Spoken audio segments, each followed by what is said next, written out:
Now that we know how to find the axis of symmetry and the vertex of a parabola, our next question is, how can you find the roots of the graph of f of x is equal to ax squared plus bx plus c?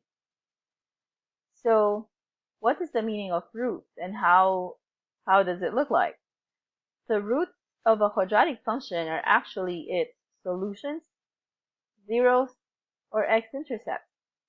So graphically speaking, in this illustration, we say that the parabola has two x-intercepts. So that means the quadratic function for this parabola has two roots. Similarly, in this figure, the vertex is also the x-intercept. So we say the parabola has only one x-intercept, and the resulting function also has just one root.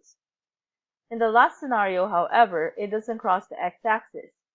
So be careful with that. You might intersect the y-axis, but if you do not intersect the x-axis, that means you don't have an x-intercept, or the parabola does not have an x-intercept. In relation to its quadratic function, we say the quadratic function for this type of parabola does not have roots or solutions either. So in the next few slides, we're going to focus on how to find the roots or solutions or zeros or x-intercepts of any given quadratic function. For our first example, we've seen this previously. We found out that the axis of symmetry by using the formula negative b over 2a is x is equal to 2. And by substituting 2 into f of x, we found out that the y-coordinate is negative 8. So I made a better version of the graph over here. So the axis of symmetry is the red dotted line, and I plotted the vertex at 2, negative 8. So now we need to find a point or two more points so we can make sure that we are graphing the parabola accurately. So the first thing that we're going to do is determine whether f of x is factorable or not. So how do we know that it's factorable? At this point, I think it's essential to review some of the factoring techniques that we talked about last chapter. Just to kind of emphasize the ones that we will need in this lesson, we need factoring by GCF, and later on we also need the X method for quadratic trinomials. So I'm going to give you like a step-by-step process of graphing f of x is equal to 2x squared minus 8x. So first, let's factor, if factorable. So how do we factor f of x is equal to 2x squared minus 8x? So by inspection, the 2 and the 8 have a common factor, which is 2, and the variables x squared and x also has a common variable, so we take the lower power, which is x. So that means we can rewrite this as f of x is equal to 2x times the quantity. So now let's divide both by the GCF. So 2 divided by 2 is just 1. X squared divided by x will just be 1x. So this will become 1x, or simply x, minus 8 divided by 2 is 4. And then x divided by x will just become 1. So we don't write the 1 anymore. So that means f of x is factorable, and it is now written as 2x times the quantity x minus 4. If you're not sure, you can double check. You can multiply it back. So 2x times x is 2x squared, and then 2x times negative 4 is negative 8x. So that is the first step in finding the other points that we can use to graph. The next one is find the roots. So remember, the roots are just the zeros, the solutions, or the x-intercepts. So how are we going to find them? We're going to set these expression to 0. So instead of writing f of x equal to 2x times x minus 4, we're going to write 0 is equal to 2x times x minus 4. We've seen this one previously when we were factoring and solving equations. So if you want to find the zeros, what you need to do is you make each factor equal to 0. So for example, let's copy 2x equal to 0, and if we divide this by 2, both sides, then x is equal to 0. So we have one solution already. Well, here you have x minus 4 is equal to 0. So that means if you move the 4 over, you get x is equal to 4. So why are these 2 points useful? Because the roots or the zeros that we solve for are actually the x-intercepts of your parabola. So one x-intercept is at 0, so let's plot that over here. And then the other x-intercept is 4. So 1, 2, 3, 4. Now, how do you know that you're not messing up? Well, remember the red dotted line should be an axis of symmetry. So are these 2 points symmetric with respect to the red one? The answer is yes, right? Okay, so if you can see, we can already graph this one. Now let me see if I can make like a nice clean graph over here. I'm writing on an electronic slate, so pardon me if I don't make like a good shape of the graph, but well, yeah. Anyway, okay, but you can make a better version of that on your paper. Okay, so let's summarize again. I want to emphasize the first letter of each step that we followed here. F means factor, R means roots, A means axis, and V is vertex. Now later on, when we graph quadratic functions, I'm going to be, saying this acronym over and over, and I'm just gonna call it, let me write it down. I'm just gonna call it FRAV, F-R-A-V. So when I say how can you graph a quadratic function that is factorable, then at the back of our mind, we could just think of, oh yeah, I can use the FRAV method, which stands for F for factor, R for roots, A for axis, and V for vertex. And that way you have like a mental structure as to how you can graph a certain quadratic function.